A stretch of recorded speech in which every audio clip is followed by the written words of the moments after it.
আজকে আমি একটা বিষয়বস্তু সম্পর্কে আপনাদের সামনে তুলে ধরতে এলাম। তার আগে একটা কথা বলে নিই, যদি ভিডিওটি ভালো লাগে তাহলে অবশ্যই শেয়ার করবেন।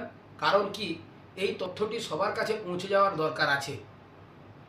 বিষয়বস্তু হলো, বেশ কয়েকদিন আমি সোশ্যাল মিডিয়ায় দেখতে পাচ্ছি একটি খবর, মানে 2-3 দিন হলো এই খবরটি আমি দেখছি। সেই খবরটি কি না, পশ্চিমবঙ্গের বার অ্যাসোসিয়েশন নির্বাচনে 23টি আসনের মধ্যে তৃণমূল একক সংখ্যাগরিষ্ঠতা অর্থাৎ 15টি আসন দখল করে, যদিও বিজেপি সেখানে 3টি আসন দখল করেছে।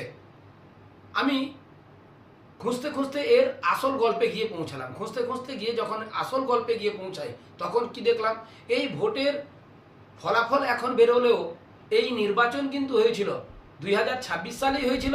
এই নির্বাচন হয়েছিল 9ই ফেব্রুয়ারি, যখন তৃণমূলের সরকার ছিল। আর আপনারা জানেন যে তৃণমূলের সরকারের আমলে কেমন ভোট হতো, অর্থাৎ ভোট হতো না, আপনারাও জানেন। চুরি করে সেই 15খানা আসন পেয়েছে।